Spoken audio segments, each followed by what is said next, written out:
Hello there. Welcome. How have you been? It's quite unusual to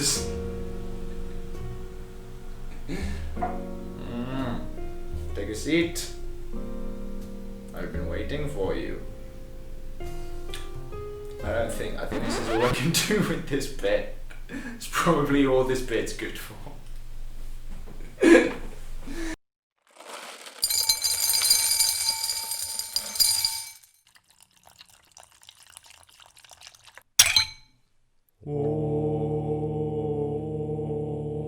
Greetings, adventurers! Welcome back once more to the Grassy Knoll. I am your Dungeon Master, Stoner Rock Matt Colville. I'm here today to talk about random encounters for a bit. I have some thoughts on random encounters and some stuff that I think is worth discussing and worth talking about. I guess to kick it off, I will talk about one of the campaigns that I'm running. I'm running a Tomb of Annihilation campaign because I apparently don't care about any of my engagement. If I was smart, this would be a Tasha's Cauldron video, or it would be a Rime of the Frost Maiden video. But I've read maybe 3 pages of Tasha, and I have no interest whatsoever in running Rime of the Frost Maiden. Here we are. This is Tomb of Annihilation. It is set on an island called Chult, which is a big tropical island continent covered in undead infested jungle. There's lots of interesting NPCs to interact with, a lot of really cool locations to discover and explore and kill everything in and loot and do the whole D&D thing. So yeah, so far so good, right? Not this time. Wrong. No, it's false. It's a total fabrication. Something that I've found myself coming up against, more or less session to session, is that all the points of interest that are in the campaign are super far away from each other, requiring literal weeks of like in-game trekking through jungle that's all kind of samey. If you're not in one of the points of interest and you're trekking, all of the stuff in between these points of interest are random encounters. So we have a table that goes from 1 to 100. So you roll a D100 on the table, and you have a load of stuff that you can meet. And yeah, I'm just not feeling it. And that strikes me as odd because people put a lot of time and effort into it. I don't think the writers at Wizards are idiots. So there's some stuff that I've been a player in that I think is pretty rad. I'm just not feeling this. And I think it's the random encounters that are doing it. This isn't a Tomb of Annihilation review. There's an extent to which I'm not feeling it, but I am largely enjoying it. Mostly because the party that I'm playing with are good guys. They're all nice people. And also partly because I'm looking forward to getting to some of the actual content that was written and designed by a talented team of writers and game designers. However, after 9 months of running this campaign and 9 months of running at least one random encounter per session, I've come to the conclusion that I don't like random encounters particularly. I understand why they're a part of the D&D campaigns, and there are things that I like about random encounters, and we will get to those in a minute. But I think that when they're used right out of the box without any tweaks or modifications, they're just a pretty awful way to run encounters. And that wouldn't be the worst thing. But I feel like they're built as a way to make encounters right out the box with very few tweaks and modifications. And fair play if that's how you're running your campaign. Stand in your truth, do whatever you feel. It's just you won't see me in that campaign. It's not a campaign I'd have any interest in being a part of for the following reasons.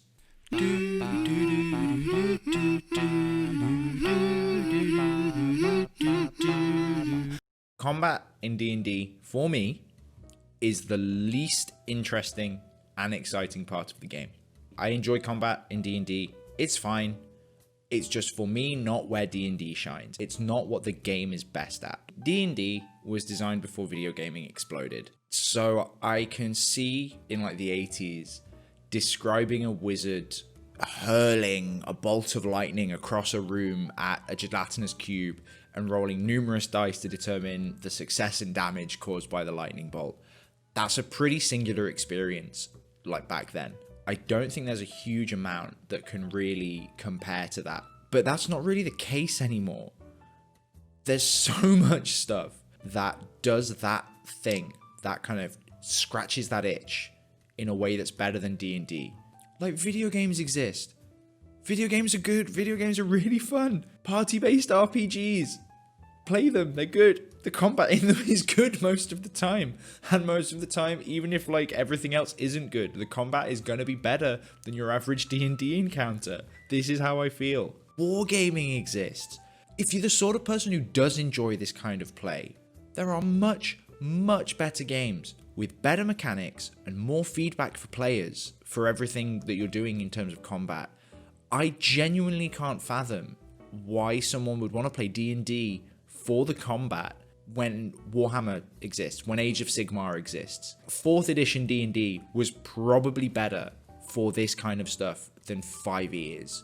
Like, I can't be the only person who thinks this. I'm sure I'm not. I hope I'm not.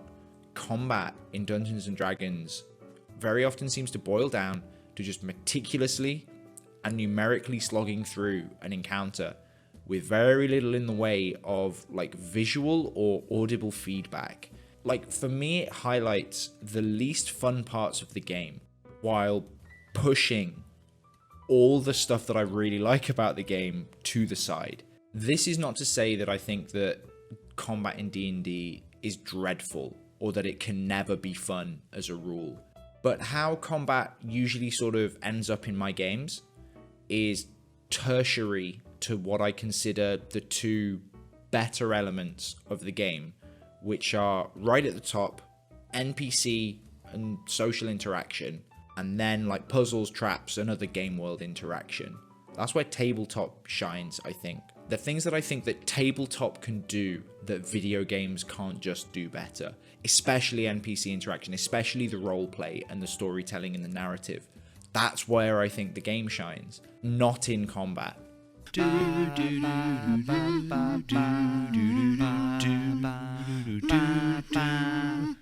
So my second reason for not thinking random encounters are the greatest is because I think that most parties get over-leveled for them pretty quickly. Between levels 1 to 3, pretty much any random encounter that you'd like pick from a table, online or a source book or whatever it is, it's either going to be a reasonably difficult challenge or completely terrifying. Both of those things pass the patented grassy knoll fun and cool test. But past that point, past level 3, I think like the 2d6 goblins and 1 goblin boss or a bugbear or the single ogre that you kind of pull from a random table, they're just going to feel a bit like work, not a climactic battle to snatch victory from the jaws of death. Even something like a troll, which can regenerate health and severed limbs and stuff, it's gonna get taken down eventually by a level 3 party that's not full of idiots.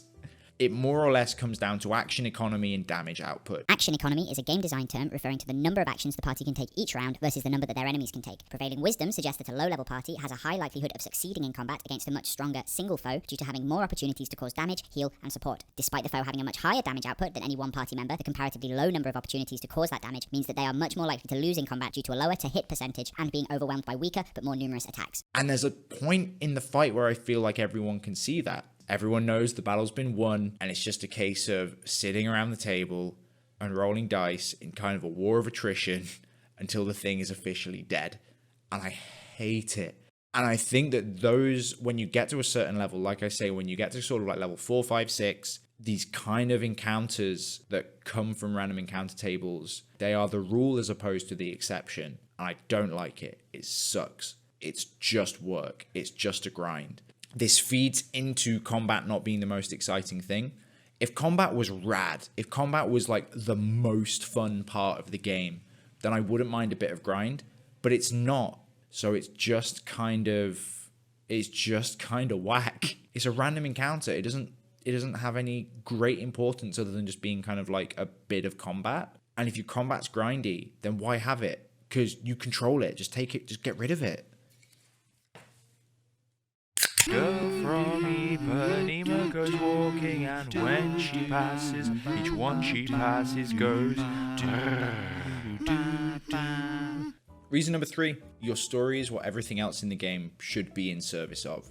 Which I think is pretty self-evident, but I'll explain it anyway so that it's there and so that I can say I did. I think the collaborative storytelling aspect of D&D is absolutely the most fun and interesting part of the game. It's where everything comes together for me. It's where the whole thing shines and does stuff that no other medium can, which is what I love about it. So when I'm writing or running a campaign, I want all the other elements and mechanics of the game to funnel into the storytelling elements. And this is similar to what I was talking about in my alignment video, where I was saying if alignment's going to be a mechanic in the game, then your campaign should reflect that. I think it should kind of be like this for more or less everything in the game. Just keep it tight and keep it focused and keep it about your story. Because for me, that's the cool bit. The cool bit is the story.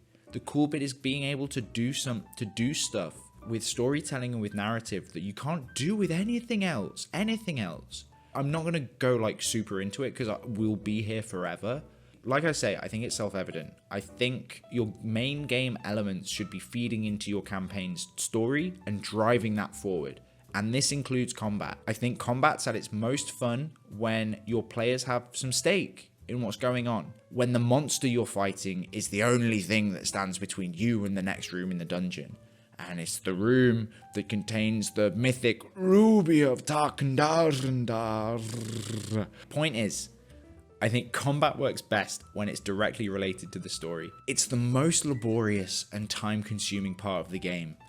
Which isn't to say that it can't be fun, just that it has the potential to take a lot of the energy and momentum away from a session and kind of slow it down when everything's kind of like got a decent pace to it and you're in a nice groove, like everyone's jamming. And I just prefer to not slow the game down for a fight that isn't going to move the 4E forward. It isn't going to move the story forward. A wild owlbear appears. Is fun enough, I guess, but you're talking about a 20 to 30 minute like chunk of time devoted to an encounter that's basically meaningless when we could be dealing with some story stuff, some cool stuff. We could be dealing with Bren the half-orc samurai's quest to reforge his great sword, Felthorn the annihilator of traitors, or Posco Greenbottle, the halfling rogue's mission to steal the legendary Ring of Winter for the Gentarim, or risk them telling his wealthy parents what a naughty boy he is. It's a whole thing. Don't worry about it.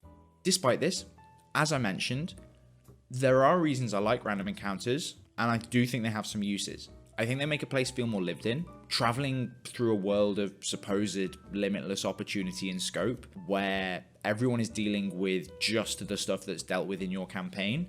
Everyone's talking about the same issue, and it's the issue that the party's dealing with. It makes the world feel kind of small and limited, and not this limitless place that like there are millions of things to explore.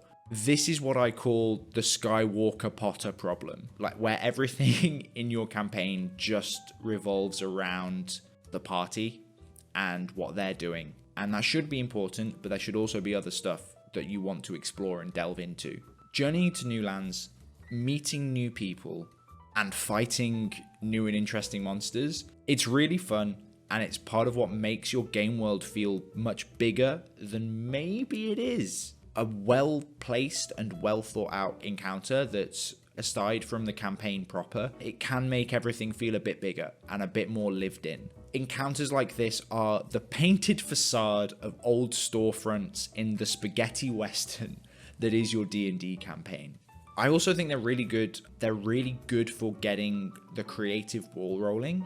For all that I dislike about them, I've had some really fun encounters come out of rolling on a random table, getting some monster that I've never run an encounter with before, seeing they have some cool abilities, like some interesting lore and just some stuff that like I think would be cool to delve into a bit. And a couple of hours later, I've got a whole backstory for this pack of 3 Displacer Beasts and a whole session planned revolving around this one encounter and how I want to foreshadow it and build some tension until these monsters that the party have never seen before burst from the shadows and everyone rolls initiative.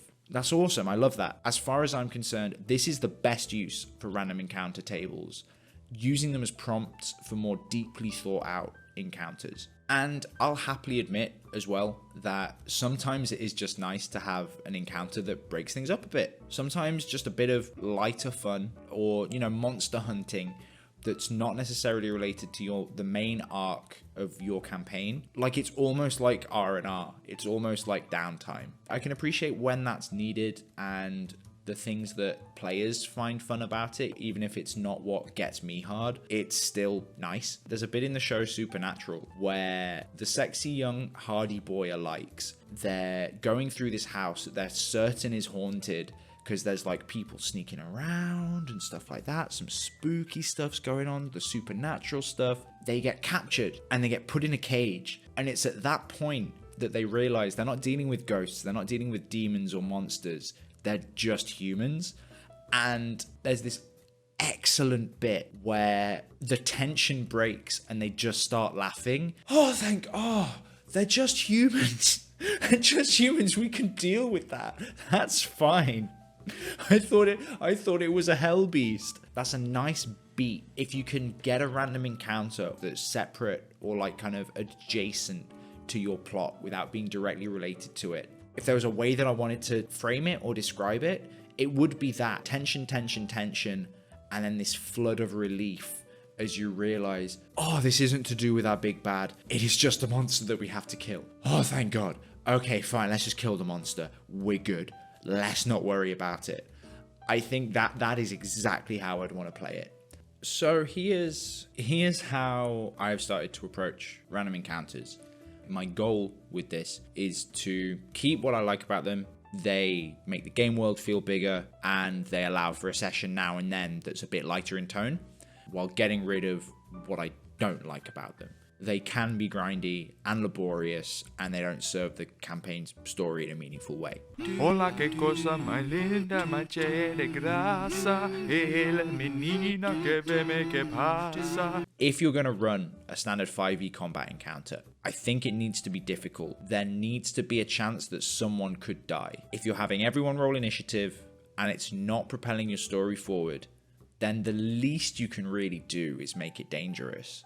In terms of using a random encounter table, this probably means that you're going to have to comb through the table and cherry pick the more dangerous ones, especially if they're above anything like level 5. Let's say, for example, you have a random encounter table with 20 encounters on it. Pick the deadliest 6 and roll 1d6 for those instead of rolling a d20 for the whole table. How I would want to do this is have a whole 4-hour session based around this one random encounter, and then have a story hook for the next session towards the end as the party's getting patched up and looting the bodies and everything like that. This is probably the third time I've said this, but combat isn't what I show up for in D&D, but I do like seeing how far I can push everyone. I do like experimenting a little bit. It's almost like the danger room in X-Men, right? Like you're poking and prodding and seeing where the weaknesses are, seeing if they notice that that's where they're weak, and for the next encounter, they kind of shore that up a bit. Remember to have a backup plan or escape routes clearly signposted for the party if it looks like things aren't going to shake out for them, or have a Deus Ex DM prepared. Having characters die to a random encounter instead of something that's part of your story, for me, that's a huge no-no.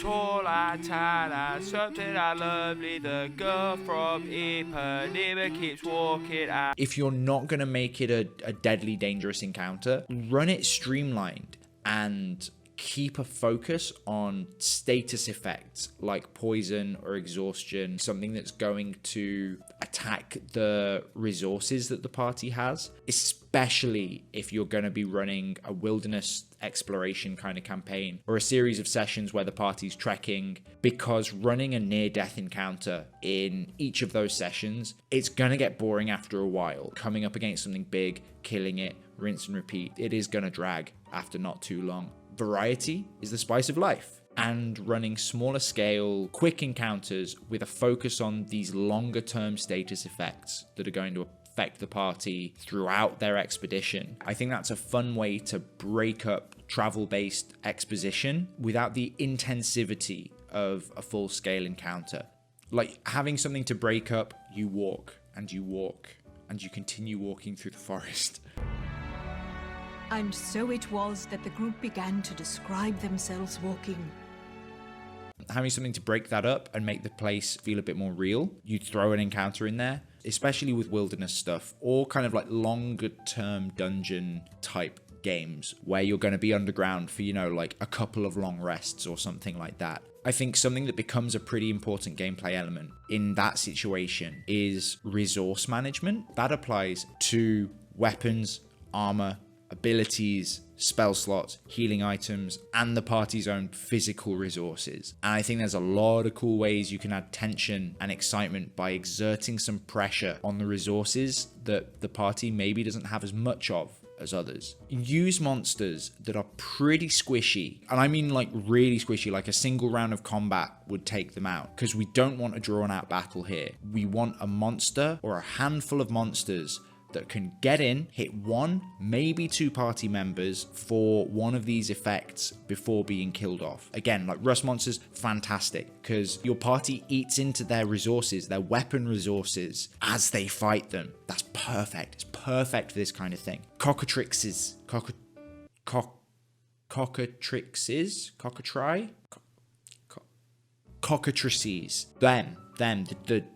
The chicken ones. Zbashu's zombie homebrew as well, I think are all good for this. Another thing that I think is good to do is to tweak monsters like snakes that can deal poison damage, to have them just poison creatures. Just have them give the player the effect poisoned, dependent on a save, of course. And if someone in the party is poisoned and there isn't a way to heal them, you don't have like a restoration or something like that, remove the effect on a long rest at the cost of a level of exhaustion, representing the dreadful night's sleep that they'd have as their body attempts to metabolize the poison. Stuff like that I think is great. Again, exhaustion, perfect resource to attack, because it's kind of difficult to come back from it. Same with poison. One of these encounters, what you want out of it is for your players to use up some of their renewable resources like spell slots and stuff like that. So if they do come into maybe another bigger random encounter or a story relevant encounter,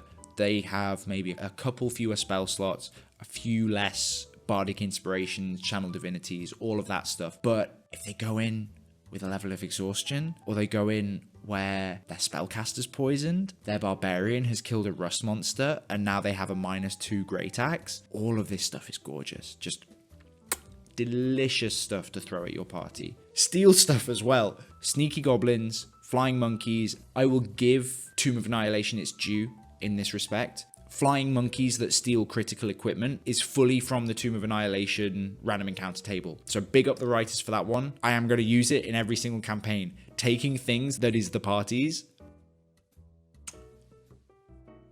Just use any monster that can get in and out with some critical gear. The aim to encounters like this is almost specifically and entirely to piss off the party. The end result that you're hoping for is a kind of attrition. You are wearing them down bit by bit. You want them at the end of this wilderness exploration, you want them to be jacked up. It's death by 1,000 cuts. I think stuff like that is really good. It's not one thing, it's everything. It's the environment. It does not want them there. I think the difference to it, the difference that it has from your standard D&D encounter is interesting. It's going to be something that the party maybe hasn't experienced before, and it's going to be tense. If you're doing especially wilderness exploration or like a long dungeon crawl or something like that, you want that, like that Oregon Trail style, we might not get through this. Fording this river might actually ruin us.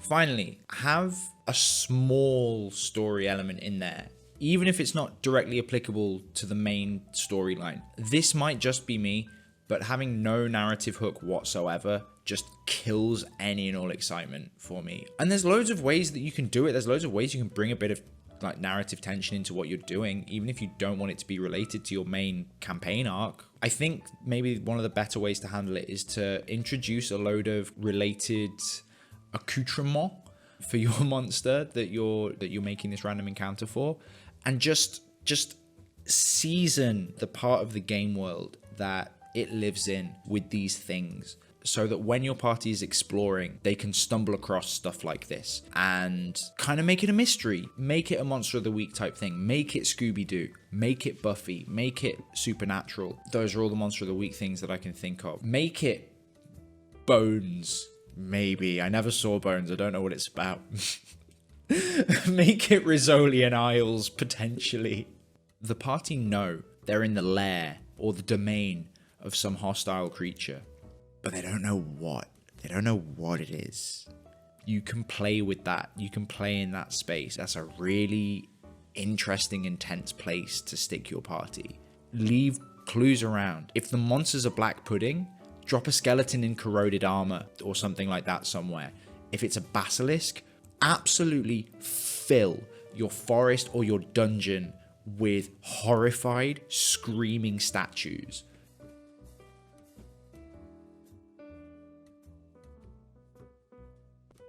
If you do want this to be related to your main story as well, you can make some of these little breadcrumbs tangentially related to your party's goals. I wouldn't make it too obvious, because again, you want to avoid the Potter Skywalker problem, the bad fantasy and sci-fi property problem, where everything revolves around your main characters and it sucks and it's not good. But giving out just a little smidge of information that can help contextualize this encounter within the wider story, I think it can go a long way to helping your ran gen stuff feel a bit more satisfying. Again, dropping a corpse or a skeleton in the monster's lair is always a good shout. If the party's involved with any factions or anything like that, make it the body of a faction member that got by the monster while they were researching something not directly related to the character's quest, but something that they can use on it. Give the faction member a set of dog tags, or something that the party will get a reward, either in gold or information, for returning to the faction. I think that's mostly it. These three things are how I began looking at the random encounters I was running in Tomb of Annihilation.